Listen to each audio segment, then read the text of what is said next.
need, Go ahead. can you give me that again? I'm sorry, Alex. Give me that again. Yeah, What are no we problem. starting?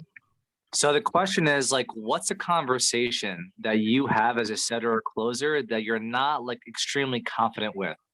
Like you're not sure how to say it. It might sound weird, or you say something like for example, a money problem is always a common one that we talked about, I think last week or something. Like, what's a conversation you have with a client that you're not very confident about how to respond to, or you're unsure, or you just don't know?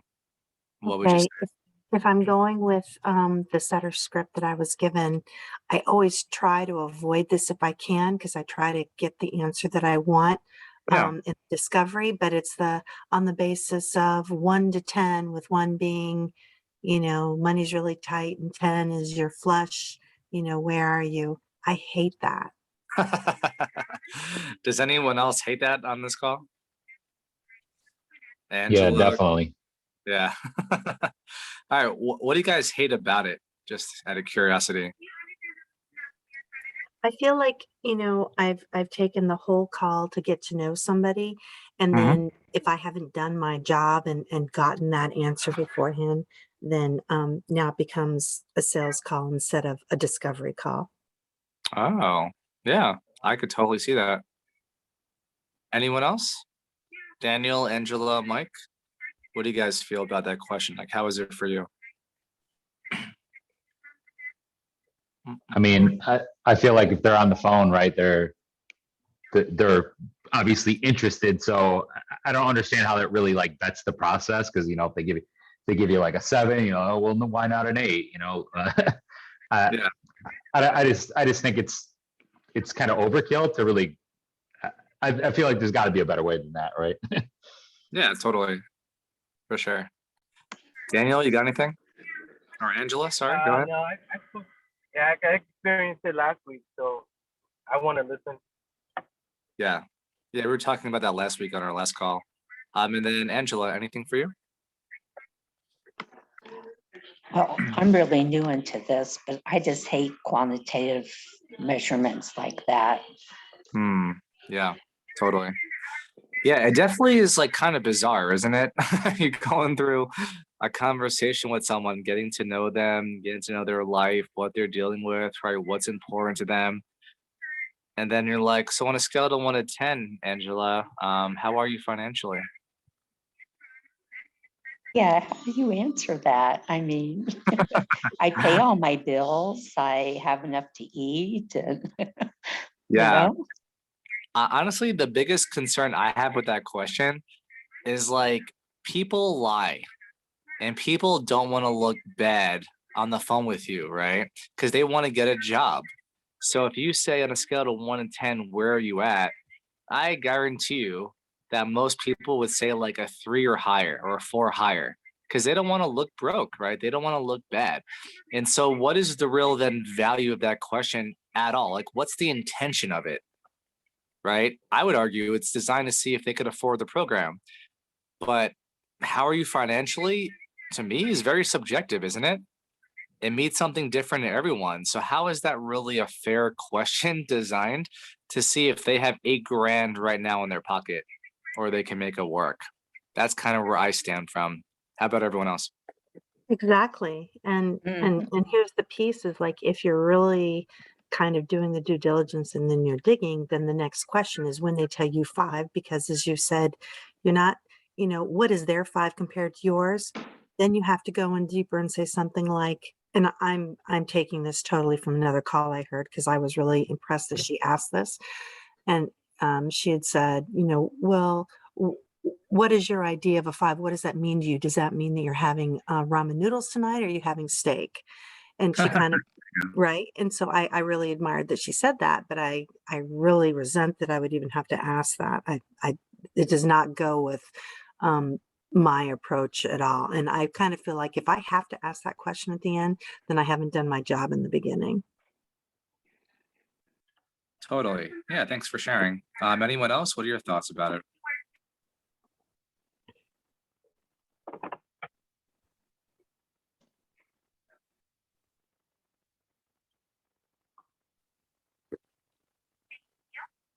Anyone else want to share? Okay. So yeah, so pretty much, right? This is not scripted for us, but I think I did another recording on this and I'll find it for you guys if I can later and post it. But for me personally, when I get to like now, one thing that I think is very crucial as a setter is that you have to pre-qualify this person, right? Otherwise, you're not setting correctly. Your setting now lacks integrity because you have adequately, right, qualify this person, see if they could afford the program. And if they can't, why would you send them to the closer? And if you have no idea, why would you send them to the closer anyway, right? You're now setting up the closer for failure and you're making them do all the work that you just did. So it's like, what was the point of you if they have to qualify the person again, right? Just to me, it makes no sense. So what I would recommend doing, this is what I would do if I was setting, is that you ask a question in a way that shows interest on them investing in their life. So an example would sound like this if I was mocking it. I could be like, Virginia, opportunities in life like this, right? Like, they come and they go, right? And, as you know, right, if you want something in life that's worthwhile, it's going to cost you something, right? Like you get a house, you have a mortgage. If you want a car, you got to pay the monthly payment. So if an opportunity like this presents itself to you when you talk to Chris tomorrow and you're excited about it, you're inspired about it, and you want to move forward, there is going to be an investment required. Like, do you think you could like figure out how to come up with the deposit to like make this happen? Because look, Virginia, you said that you want to get a new house next year. You said you want to make $10,000 a month. You want to get a yard for your dog. You want to get, your husband out of the slums because he has to work 3 jobs to support your mortgage right now. Like if you were living that life and that was possible for you, do you think you'd be able to figure out how to make this work for you and your family financially? So you really could have that job making 10, 20, 30 grand a month and really having the life of your dreams. Would that be something you're willing to figure out and, make happen?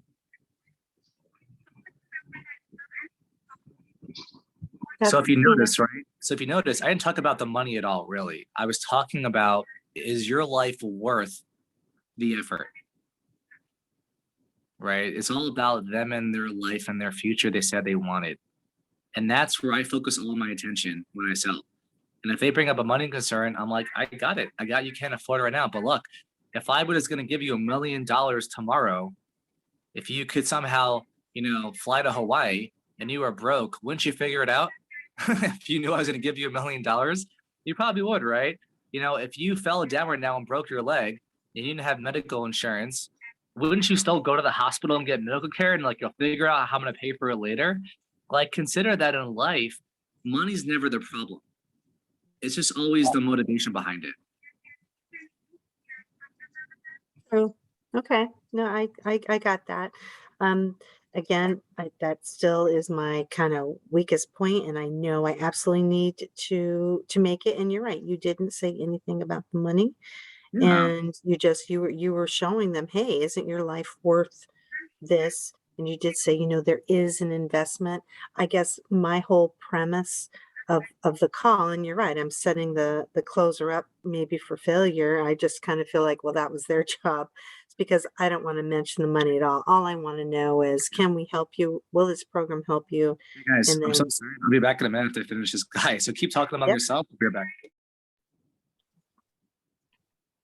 Hello, Hey, I'm Daniel.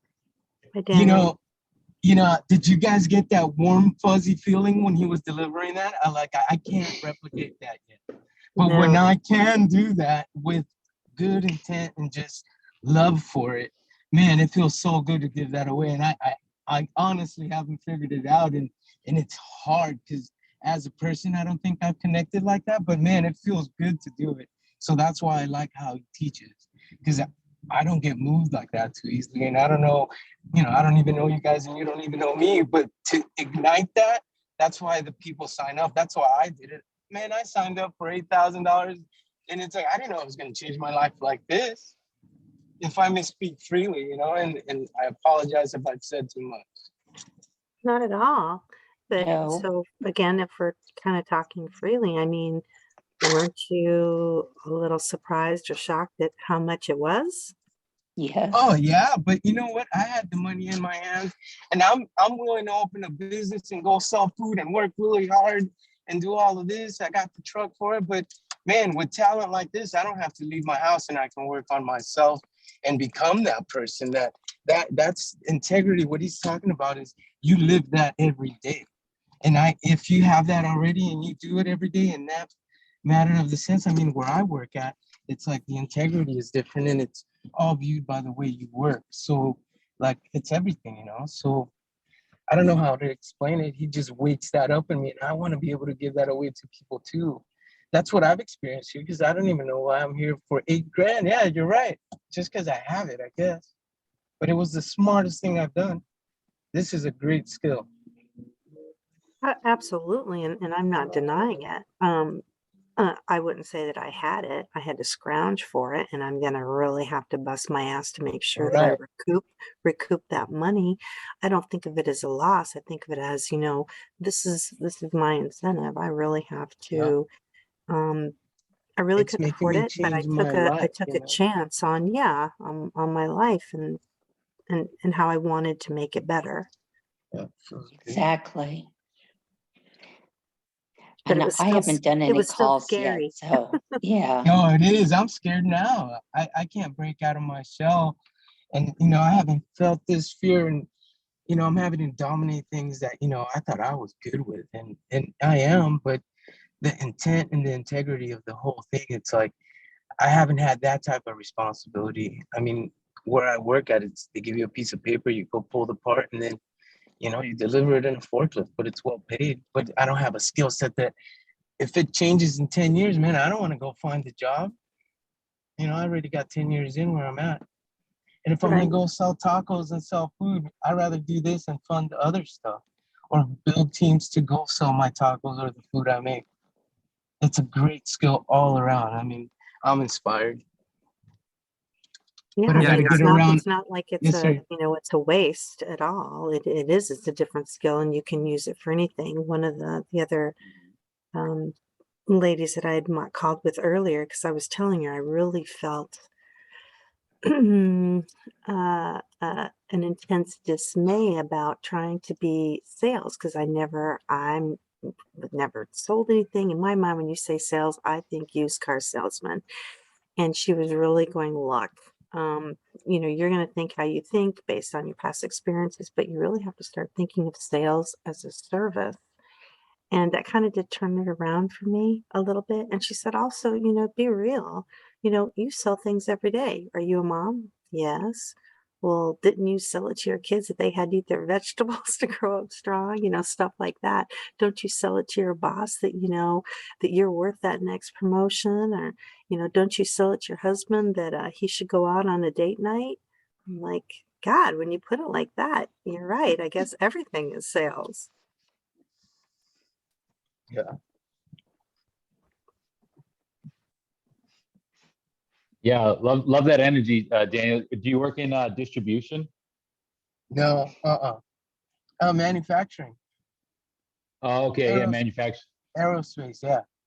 Oh, very cool. Yeah, I used to work for a McDonald's distribution place, and I can kind of resonate, right? You said you like pick orders and stuff, no? No, they just print.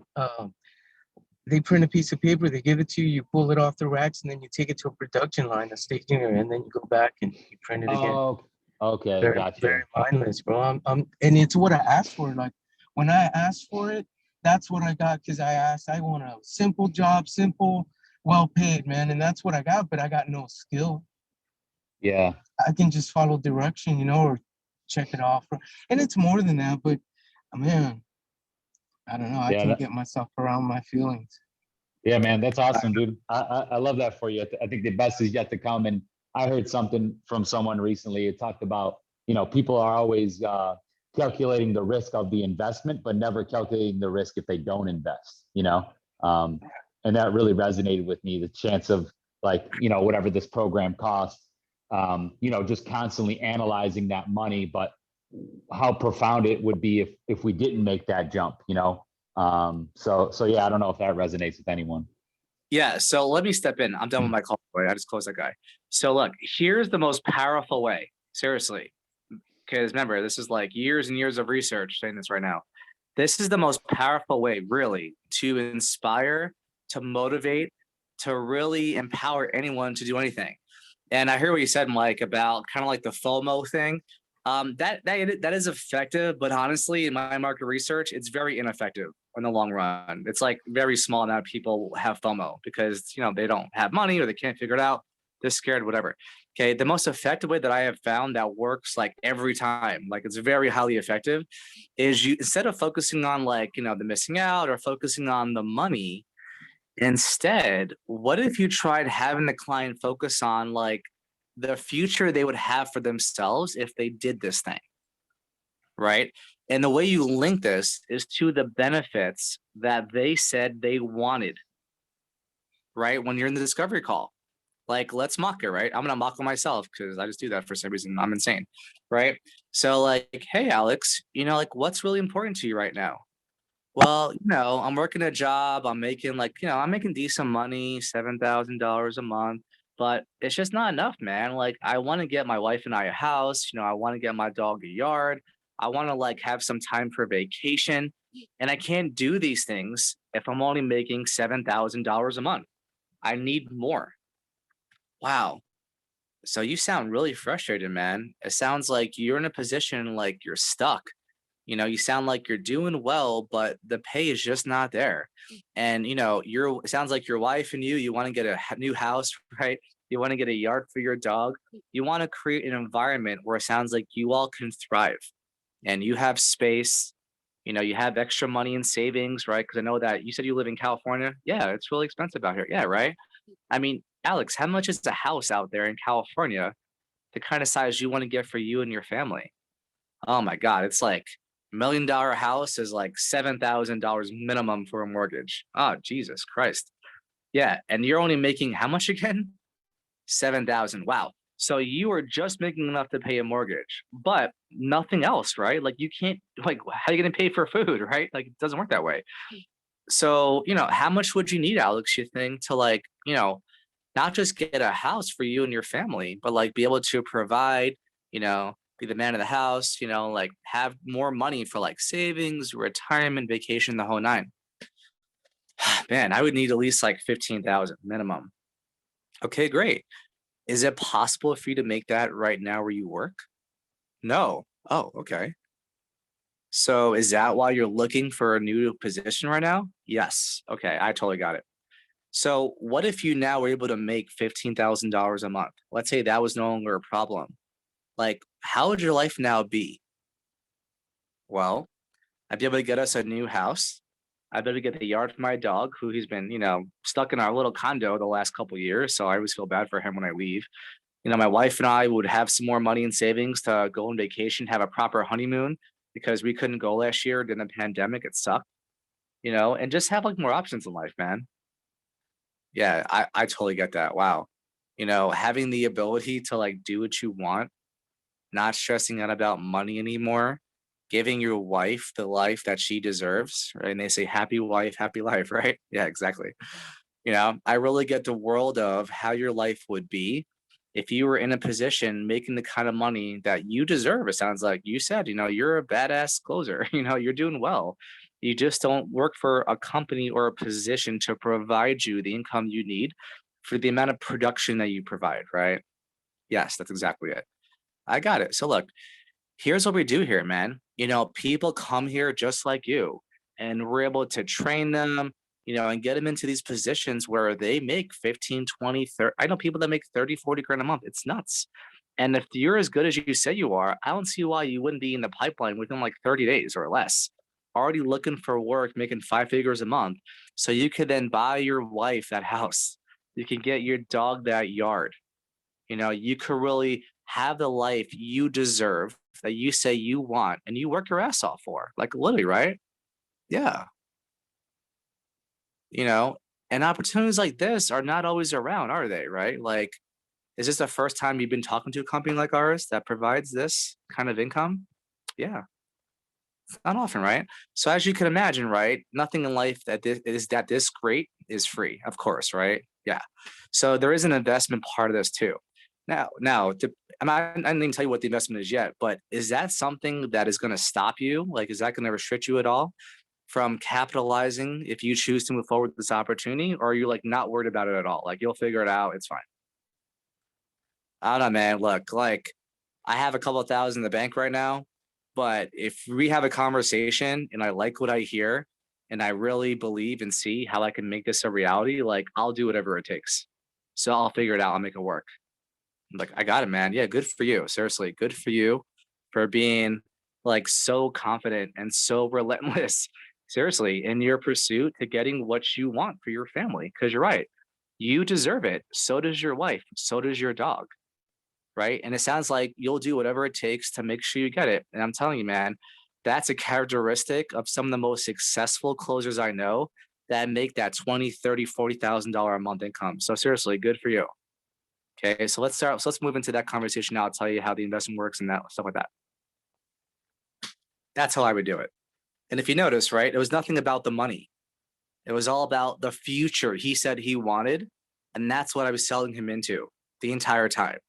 And it was all about him. See, human beings are not idiots. They're not. They're very powerful if you talk to them like they are. They're very resourceful. They have family and friends. And if you give them an opportunity like this and you create it like I did, that's like, it's attractive, like it's inspiring.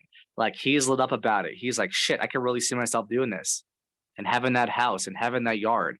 And you keep the attention there in the future, like he's there already, like I did. And now you have a money conversation. Well, is it really going to be a huge deal if he really is so excited and so enrolled in the idea that this is it? Like his life is on the line with his family. Don't you think if he really was serious about doing this, like he'd figure it out on his own without you having to counsel him on his money? Because by the way, you telling anyone to do anything with their money is dumb. Because it's not your fucking money. It's none of your business. And now you have the entire conversation focused on money, which is like really negative for a lot of people. Possibilities out the door now. That future you created for him is gone. All he's now focusing on is how broke he is and how he can't afford this program. And then you swim in that conversation for 10 minutes trying to figure it out with him. How is that going to work for you, you think? Not that well. But if you keep the attention on what he's excited about, what he's inspired about, what motivates him, something that's palpable, like he could see the yard already. He could feel the grass of the yard with the dogs running around.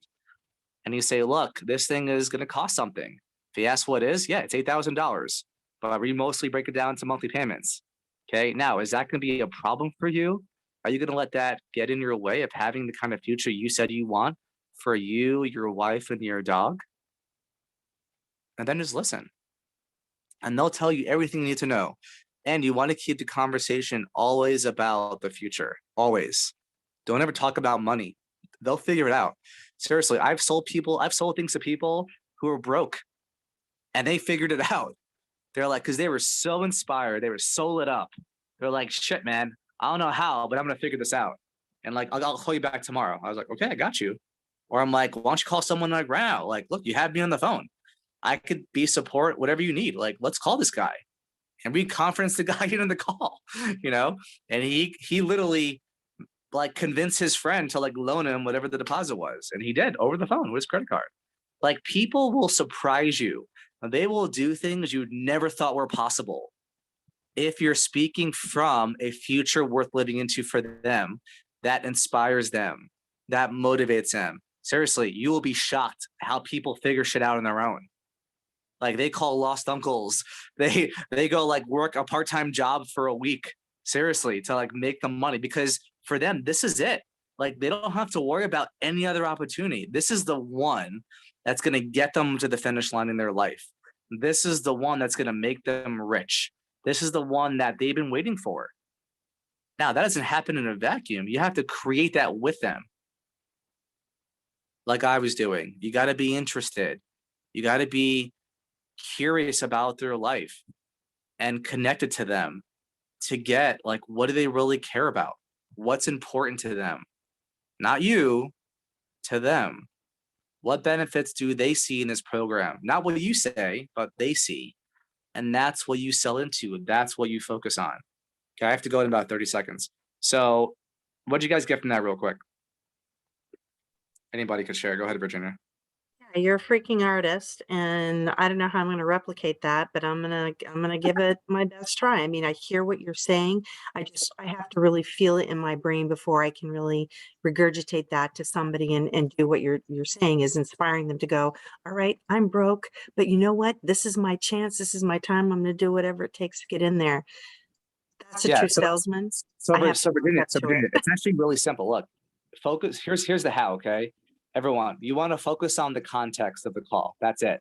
The context is you are creating a future for them that they're excited about. Period. So you want to spend time doing that with them, asking them questions, seeing what they're interested in, seeing what their future looks like. You have to ask, and then just go from there. And every time they give you an objection, or every time they're disempowered, always loop it back to that future. That's it. That's how you do it. Said simply. Okay, I have to go, everyone. It's been great talking to you all. I'll send you guys a recording tonight. All right, everyone, take care. Bye-bye.